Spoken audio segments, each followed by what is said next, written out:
Now that the Battlefield 5 beta is over and we've had some time to digest what we experienced over its 7-day running, I thought I'd put together a list of points, positive, negative and neutral, regarding my thoughts and impressions of the game so far. Before I start going through these, it's worth mentioning that I played the beta on console, PS4 to be exact. These points are also obviously all based on what was experienced on the only two maps available to us at the time, Narvik and Rotterdam. With that being said, let's get the negatives out of the way first. Let's start with squads.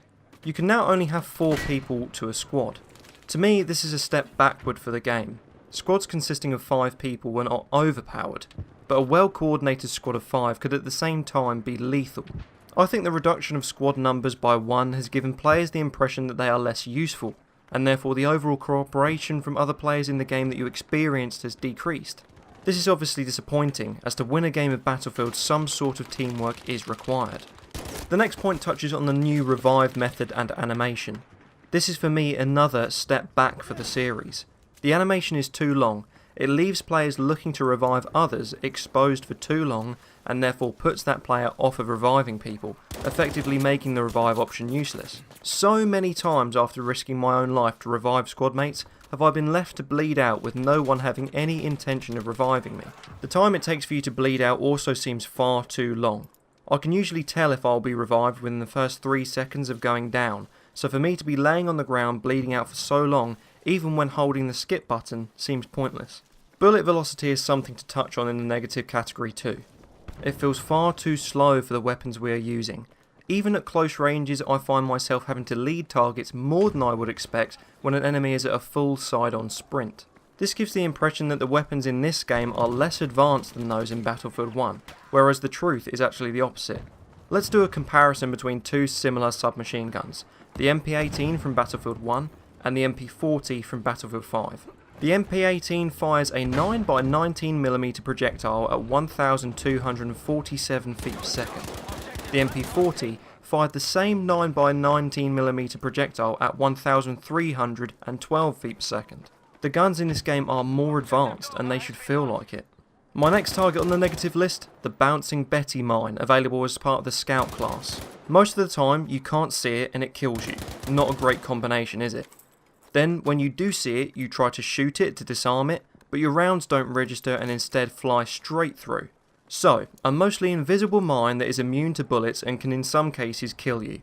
Can you do something about this one, DICE, please? An aspect of Battlefield games I've always enjoyed is the ability to modify your guns and classes whilst being in the game. In this game you can only do this to a certain extent. That to me takes away a lot of the fluidity that these games have. When I unlock something I want to be able to try it out straight away, I'm excited about it. Yet in this game a lot of the customization is saved for the main menu. This is frustrating with games of Battlefield being as long as they are. If you want to apply something you've just unlocked, you'll usually have to exit the game entirely or wait 15 minutes until the game is finished. Soldier movement in this game is something I want to touch on, and it's both positive and negative.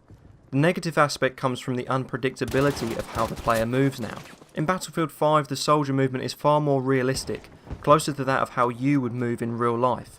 You sink into the ground after falling. Your gun moves in your hands as you run around. You get knocked over by large explosions. This is a great advancement and really moves the franchise forward, but just like real life, it's unpredictable. You're not sure when your player will react in certain ways, and this can negatively affect you when targeting an enemy or pushing into an objective. There needs to be a consistency. We need more ways to be aware of how our character will react so we can prepare for it. The noise of footsteps in games are always a difficult one to balance. Right now the footsteps in this game are a touch too quiet. You obviously don't want to make them too obvious, as this will make your position easy to detect and crowd the other audio in the game. Too quiet though, and there will be no predictability to where people are, and this will make the game unrealistic. The directional audio in this game is great, but it just needs to be a little louder when it comes to players. Just a tad quieter than the footsteps of Battlefield 1 I think would work really well. Something I picked up on in the beta which made gameplay frustrating at times was the visibility of players, especially in reference to uniforms and snow. The uniforms of both sides seemed a little too suited to their environment, making players hard to locate. Combine this with the fact that your character now gets covered in snow, seeing enemies becomes a real problem. The snow mechanic is another good idea and very advanced feature that just doesn't work out as being practical. I can appreciate what DICE have tried to achieve with this, but it just isn't great in practice. Now this next point is specific to the only 2 maps we were able to play in the beta, so with more variety of maps in the full game this may not be so frustrating. What I'm talking about is objectives being set on more than one level.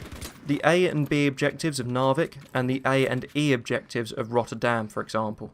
If you're like me, you'll hate turning up at an objective with a full squad, seeing the icon that tells you there are also enemy players on the point, but having no idea where they are because they have multiple levels to hide on. It makes clearing an objective so difficult because you need to expose yourself to get to each level by using slopes with no cover, stairs or ladders. It also promotes camping, and no one likes camping, but if you can't beat them, you join them. I can't imagine this will be changed now that the maps are complete, but maybe on objectives like the D flag on Narvik, the vertical range from which you can capture from can be reduced.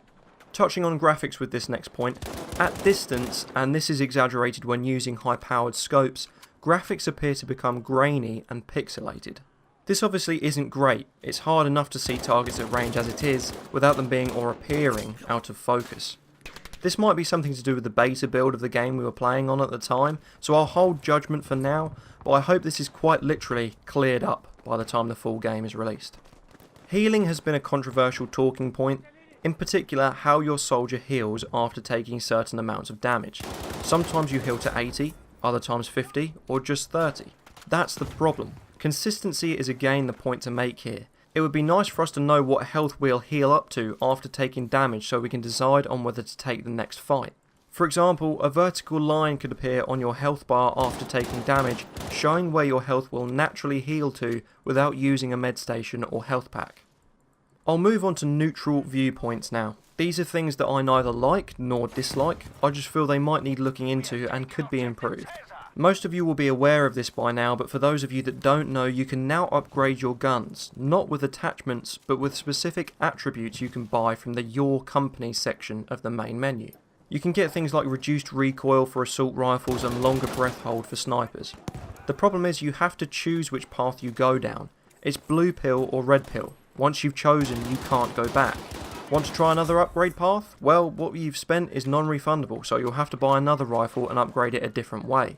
This again presents a limitation where you could have an opportunity to be creative. It's another step forward, just not executed in the right way. What might be a better system is if we unlocked these attributes by using the rifle, gaining experience with it in the game, have a choice of 10 attributes, but can only use 4 at any one time. I touched on this next point briefly in our previous sniper video. The damage of snipers seems low to me, somewhere around the 50 to 55 HP mark right now. I played an hour of Battlefield 1 today, and using the M1903, I was seeing damage numbers in the mid-80s to 90s if I wasn't killing on the first hit. DICE may have reduced sniper damage to compensate for the decreased healing in this game, but I still feel it's too low. Snipers can be so effective at clearing an objective as friendly players push in, but not if they are facing a 2-hit body shot to down full health players. You can obviously go for the headshot, which will be a one-shot kill, but this is more than difficult when your target is at full sprint 100 or more meters away. Let's talk about spotting next. I like it and I don't like it. I like the fact that I can use it to warn friendly players. I don't like that it allows people to be seen so clearly. I'd like to see it back, but maybe without the Doritos above people's heads. What if when you spot someone, they only appear on your map, and therefore it only helps the players near that spotted player? Right now there's no way for me to warn players at range that you've seen someone near them. On to grenades now. I understand that explosives have been toned down for this game, but they feel so ineffective. Very rarely in the beta did I reach for a grenade. I just felt more effective pushing towards the enemy using a rifle or sidearm. I like the fact that games are now no longer an explosive contest, but I think a player that is accurate with a grenade should be rewarded. Maybe the damage or blast radius of grenades could be increased just a little. Another controversial point now, ammo.